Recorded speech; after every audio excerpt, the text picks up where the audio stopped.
AITA for blocking my childhood best friend after she tried to make me pay for the catering at her son's first birthday. She just took my card without my permission. I, 28, female, have known Anna, 28, female, for as long as I can remember. We grew up on the same street, went to the same schools, sat next to each other in every class we could manage, and spent summers riding our bikes and staying up way too late talking about our dreams for the future. We have been through absolutely everything together, first crushes, first heartbreaks, the awkward transition into adulthood. She is more than just my best friend, she has been like a sister to me for as long as I can remember. Naturally, when she got pregnant, I was over the moon for her. I helped her plan her baby shower, went shopping with her for nursery furniture, even sat with her through some of those endless doctor's appointments when her boyfriend was working and she did not want to go alone.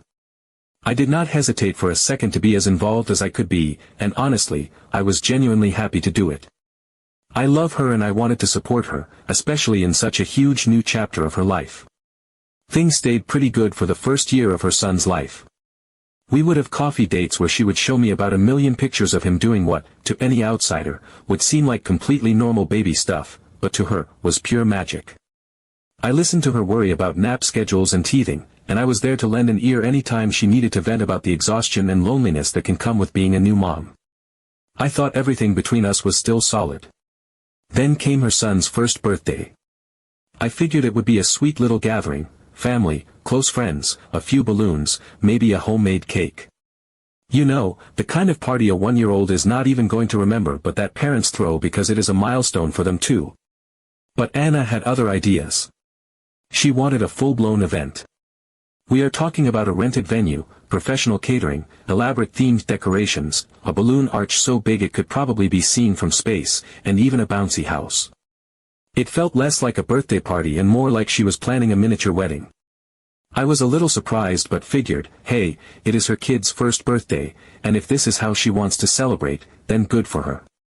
It is her money, her choice. I thought maybe she had saved up for it or gotten some help from family. I was not going to question it. I just wanted to show up, support her, and celebrate this little life we had all come to love so much. About a week before the party, though, Anna started dropping comments here and there about how expensive everything was getting. She would say things like, "Oh, I cannot believe how much this is costing," or, "Money is so tight right now, it is stressing me out." I offered to help however I could. I suggested picking up some snacks, maybe baking some cupcakes, helping decorate. I wanted to be supportive, but every time I offered, she would brush it off with a smile and say, "It is under control, do not worry." Fast forward to the day of the party. I arrived early to help set up because, again, that is what friends do. The venue was already swarming with people setting up decorations, arranging tables, inflating balloons. It looked beautiful but completely over the top for a toddler's party. I found Anna frantically trying to tape up some giant banner and jumped in to help her. While we were working, she casually dropped a bombshell without even looking at me. She said, "Oh, by the way, I put the catering on your card." I froze mid-taping. I said, "What do you mean you put it on my card?" My voice was way calmer than I felt because inside, I was immediately panicking. She just waved her hand dismissively and said, "Yeah, you know I have been struggling. I figured you would not mind covering it, and I will pay you back later." I could not believe what I was hearing. She never once asked me if I would be willing to pay for anything, let alone something as huge as catering. I had no idea how much it even cost. My heart started pounding because I do not have the kind of money lying around to casually pay for someone else's catering bill. I asked her, trying to keep my voice steady, how much was it? She shrugged, like it was nothing, and said, "Only about $500. It is not a big deal. Only $500. $500 that I never agreed to spend, on food I had no say in ordering, for a party that, while I was happy to attend, was not my responsibility to fund. I took a deep breath and said as firmly but kindly as I could, "Anna, I never agreed to this. I cannot pay $500 for your party." Her face dropped immediately. She looked genuinely hurt and said, "I thought you would want to help. You know how hard things have been for me. This is my son's first birthday. It is a huge deal." I said, "I understand that, but you cannot just assume someone is going to pay for something without asking them. That is not fair." I do not have $500 to just throw around. She got defensive and started raising her voice, saying that I was being selfish and that a real friend would step up and help without making her feel bad about it. Some of her other friends were standing nearby setting up decorations, and they all went awkwardly silent, pretending not to hear but very obviously listening to every word. I tried to explain again that I was happy to help in ways I could actually afford, but that this was way over the line. Anna kept pushing, saying, "It is just money, you will get it back, I promise," but I could tell by the way she was acting that the chances of me ever seeing that money again were slim to none. At that point, I just could not take it anymore. I told her I was leaving, packed up the little gift I had brought for her son, and walked out. I felt embarrassed, hurt, and frankly, furious. I spent the rest of the day feeling guilty and second-guessing myself.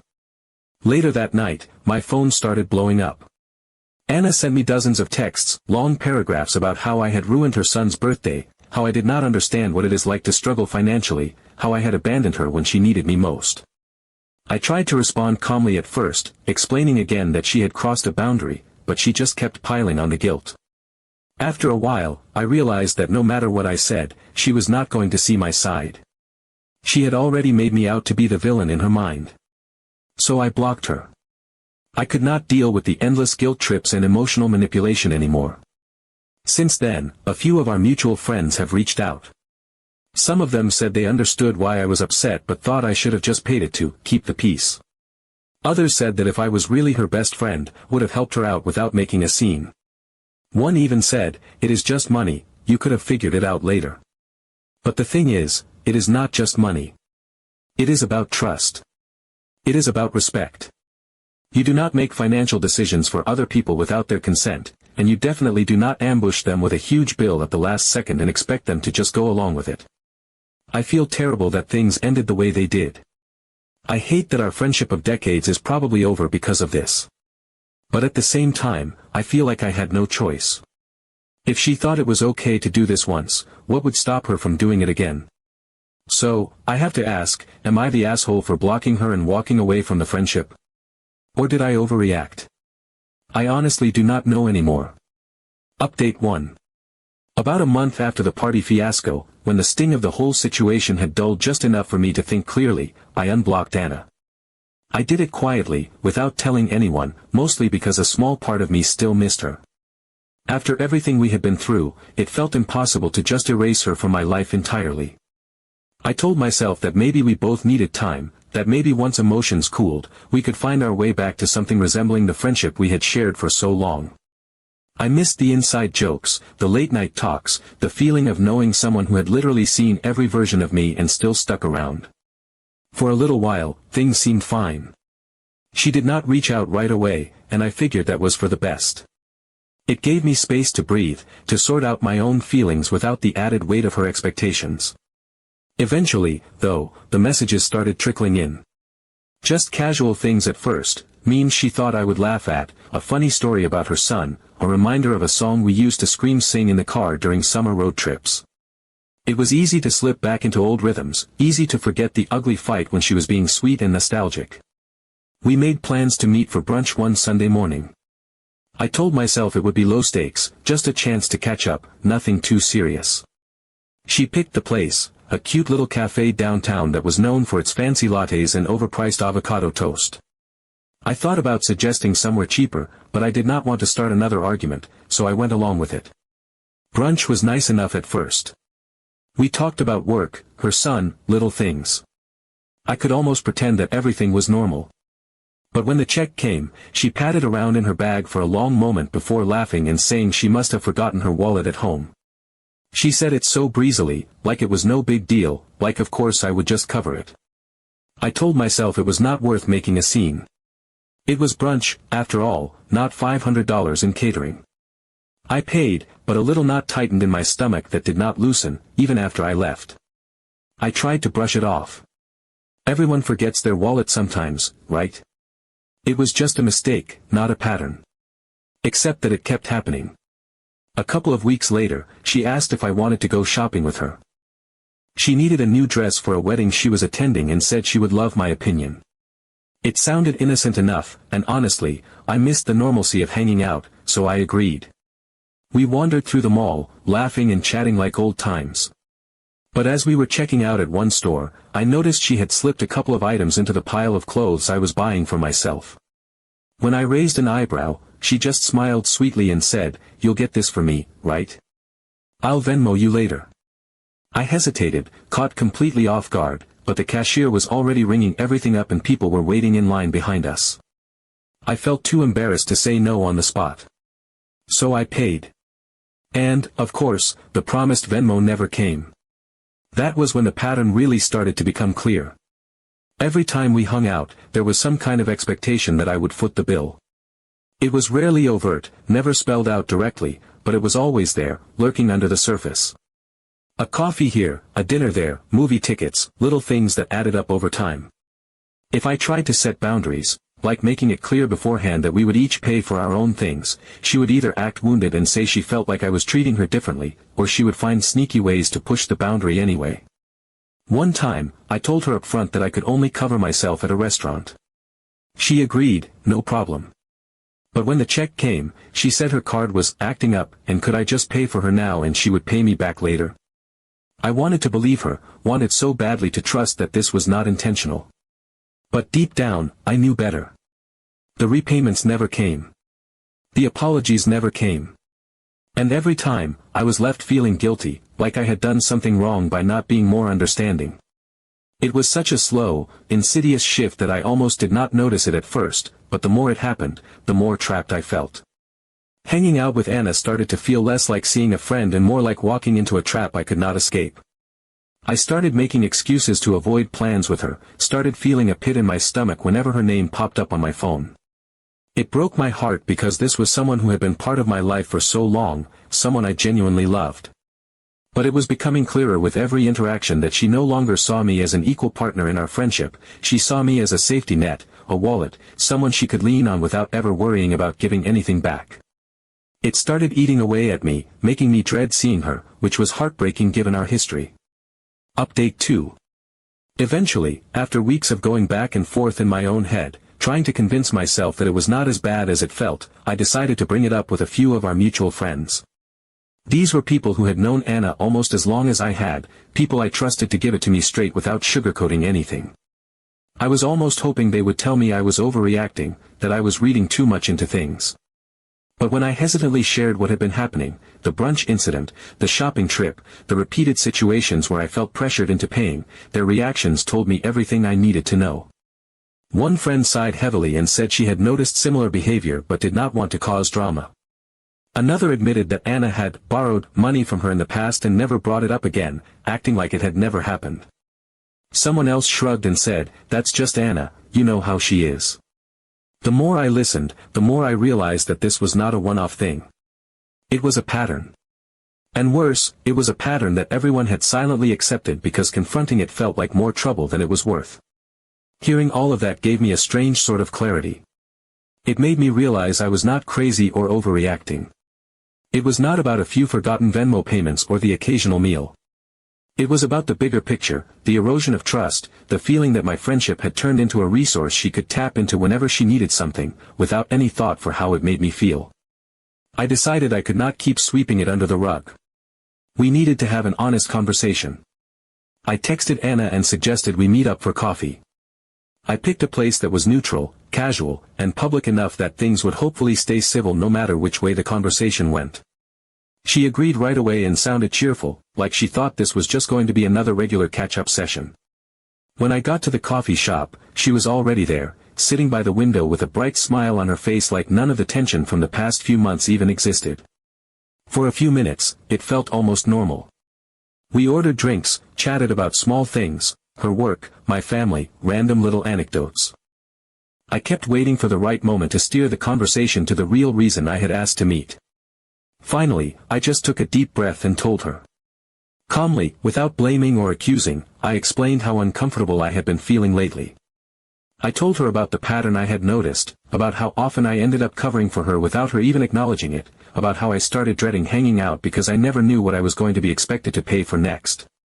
I tried to keep my voice steady, tried to make it clear that this was not about punishing her or shaming her, but about wanting our friendship to feel balanced and respectful again. At first, she laughed.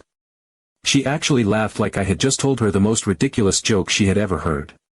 She said, "You're just being dramatic, it's not that serious." She waved her hand dismissively and took a sip of her coffee, clearly expecting me to drop it and move on. But I did not. I stayed steady. I told her it was serious to me, that it had been weighing on me for a long time, and I needed her to understand that. When she realized I was not going to let it slide, her whole demeanor shifted. The cheerfulness dropped away like a mask being ripped off. Her voice turned sharp, her face closed off. She accused me of keeping score, of turning our friendship into a transaction, of caring more about money than about her. She said that friends were supposed to help each other without expecting anything in return, that if our roles were reversed, she would have helped me without thinking twice. I told her it was not about the money. It was about respect. It was about trust. I needed to feel like she valued me for me, not just for what I could provide. I needed to know that when we made plans, it was because she wanted to see me, not because she needed someone to pick up the tab. I barely got halfway through explaining how much it hurt to feel used by someone I had loved like a sister when she rolled her eyes dramatically, grabbed her bag, and stood up. She said she did not have time for this kind of negativity. She said she was too busy, too stressed, and too tired to deal with someone trying to tear her down when she was already struggling. Before I could say another word, she turned on her heel and stormed out of the coffee shop, leaving me sitting there with a half-finished latte and a sick, hollow feeling in my chest. It was clear she did not want to hear it. Update 3. A few weeks after Anna had stormed out of the coffee shop, I had mostly come to terms with the idea that our friendship was over. I went through this strange period of mourning, grieving not just the loss of her but the loss of who we had been together. I started adjusting to a life without her daily texts, her spontaneous plans, her way of lighting up a room even when she drove me crazy.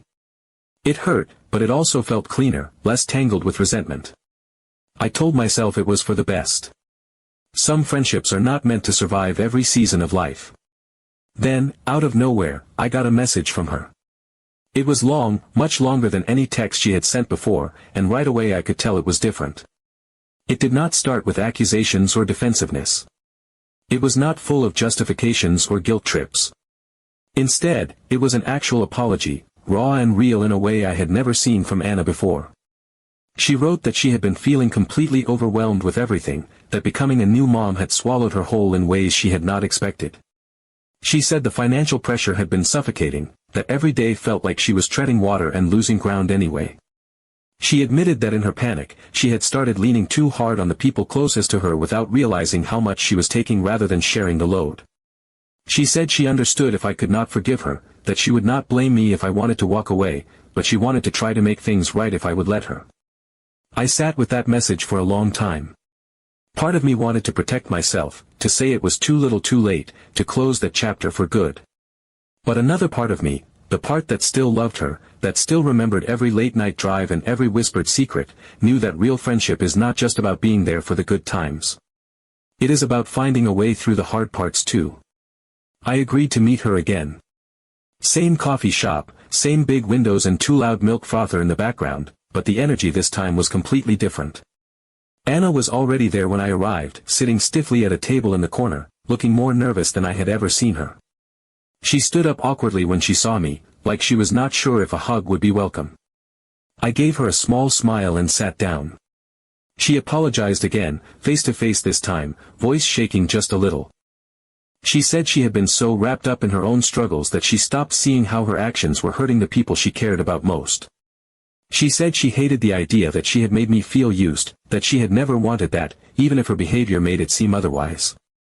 She looked me in the eye when she said it. No flippant jokes, no dismissive laughter, no brushing it off. Just sincerity. I told her how much it had hurt. How isolated I had felt, how trapped and resentful and guilty all at once. I told her that what broke my heart the most was that I had stopped feeling safe around her, had started feeling like every time we hung out, I had to have my guard up. I needed her to understand that trust, once broken, is not easy to rebuild. And to her credit, she listened. She did not interrupt. She did not argue. She just listened, really listened, and when I finished, she nodded slowly and said she was sorry again, not in a way that sounded performative or desperate, but like she actually meant it. We talked for a long time after that, longer than we had planned. We agreed that if we were going to try to rebuild our friendship, it had to be different this time. No more assumptions about money.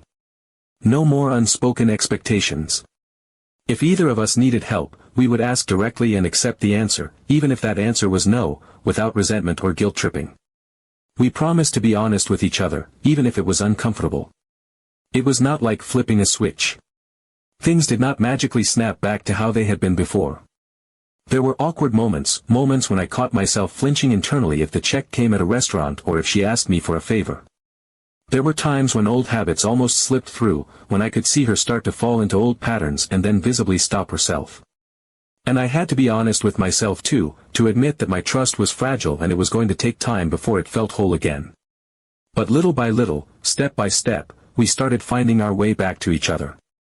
We started doing small, safe things together, walks at the park, coffee dates where we each paid separately, nights in watching movies and eating cheap takeout. No pressure. No hidden strings. Just two friends relearning how to be in each other's lives in a healthy way. It was not perfect. It probably never would be. But there was something beautiful about the way we both chose to try, to fight for the friendship instead of letting it rot away under the weight of hurt feelings and pride. Today, we are not exactly the same as we were when we were 15 and dreaming about the future on her bedroom floor. We are a little older, a little more cautious, a little wiser. But we are still here. Still laughing at inside jokes no one else understands. Still showing up for each other, even when it is messy and hard. Still choosing, day after day, to be in each other's corners. And honestly, I think that is even better than what we had before.